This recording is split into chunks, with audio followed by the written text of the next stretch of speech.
Bonjour, maître Fabrice Vizio, bonjour. Bonjour. Alors, on va parler de ce qui est aussi est une. On va commencer peut-être par cette actualité brûlante. Dont on ne sait pas encore, semble-t-il, on va le savoir certainement durant le live, le temps d'exécution provisoire, enfin, l'exécution provisoire sur une peine d'inéligibilité de Marine Le Pen. On va en savoir plus d'ailleurs, elle pourrait très bien, elle a été, on se rappelle que le procureur a demandé 5 ans dont 2 ans ferme avec aménagement éventuel, plus une grosse amende, plus donc cette fameuse exécution provisoire d'une inéligibilité qui a priori était de 5 ans. Et jusqu'à présent, l'ensemble des prononcés du tribunal correspondent stricto sensu à ce qu'avait demandé le procureur. Fabrice. En effet, le tribunal a suivi les réquisitions du parquet, les réquisitions impitoyables, implacables, et le tribunal les a repris dans un dispositif et en tout cas dans des motifs extrêmement détaillés et précis, hein, où elle parle en fait de stratégie, en fait, hein, vraiment. C'est-à-dire que on a un jugement implacable, extrêmement difficile, où on vient mettre en évidence que il n'y a pas d'erreur, c'est bien une faute et une faute grave sur le plan pénal, avec un système mis en place, c'est quand même un coup dur pour le coup contre Marine Le Pen. Aucune relaxe, c'est quand même, il faut le noter, aucun, parce qu'on parle beaucoup de Marine Le Pen, mais il y a quand même les assistants parlementaires, il y a beaucoup de monde, il y a des députés, et en fait, on parle du cœur du système, au cœur de ce système finalement de détournement de fonds publics dans lequel, dit le tribunal, Marine Le Pen s'est inscrite avec autorité et détermination. Les mots sont durs. Les mots sont Très, durs et ça traduit en fait quelque chose d'assez euh, terrible. En fait, quand même, sur comment je vais dire, sur la probité, en fait, tout simplement, en fait.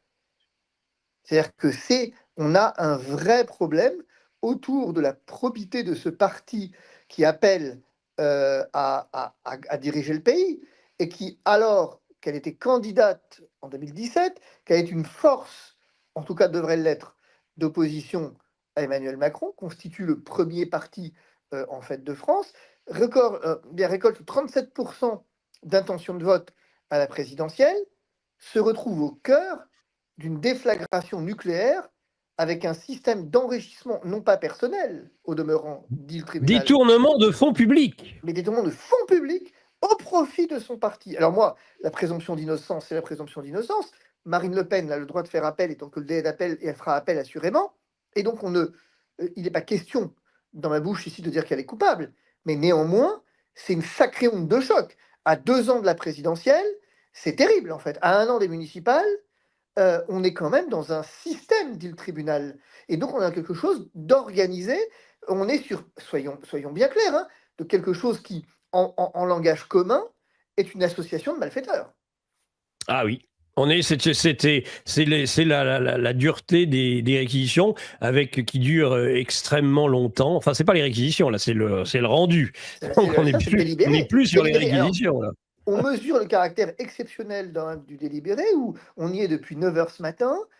Il est 12h37. On ne sait toujours pas avec précision à quoi elle est condamnée, parce que le tribunal, dans une forme euh, de pédagogie, si je puis dire, a finalement eh bien, voulu prendre le temps d'expliquer sa démarche. Oui, et en effet, dans ces cas-là, c'est très long. Et puis, étant donné que c'est un procès collectif, c'est d'abord l'ensemble, et ensuite chacun est appelé à la barre pour entendre la C'est ça, sanction qui est la c'est sienne, ça. sachant que Marine Le Pen, en plus, n'a pas facilité les choses, puisqu'elle a quitté le prétoire, elle a quitté la salle d'audience avant le prononcé. Dès qu'elle a entendu qu'il y aurait une exécution provisoire, elle est partie.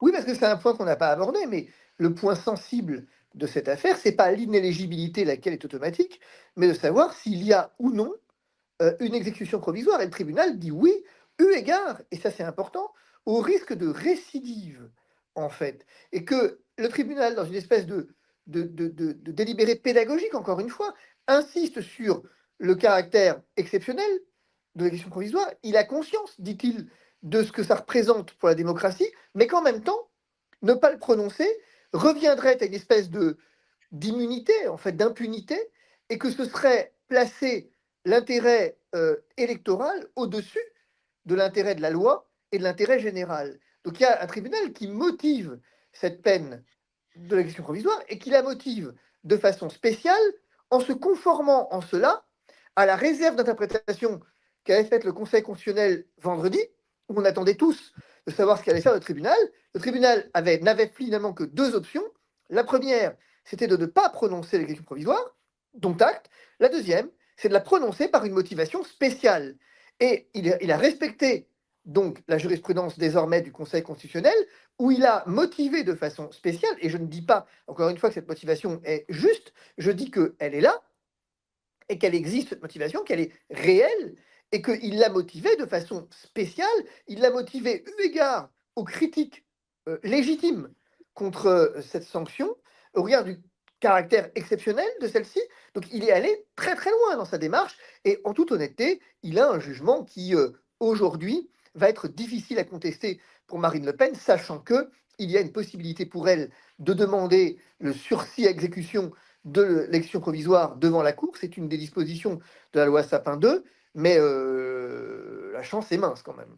La chance est mince, et l'audiencement aussi, la possibilité que l'appel soit traité très rapidement, eu égard justement à l'exceptionnalité de la situation.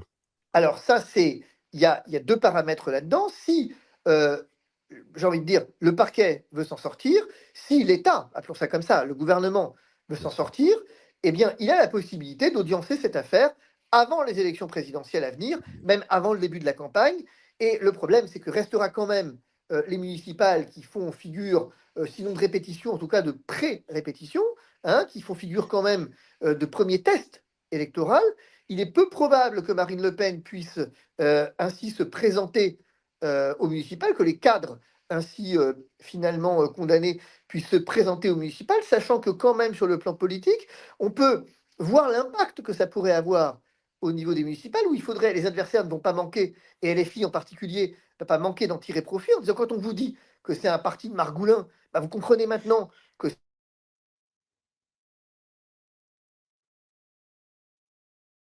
même si Jean-Luc Mélenchon est sous le coup du allez-y, mais on ne vous entendait plus. Ouais, il est sous le coup d'une enquête, Jean-Luc Mélenchon, donc bon, quand même, mais néanmoins, il n'est pas condamné à cette heure. Et le fait est que ses adversaires vont en tirer profit. Maintenant, donc l'audiencement en 2026, c'est très peu probable.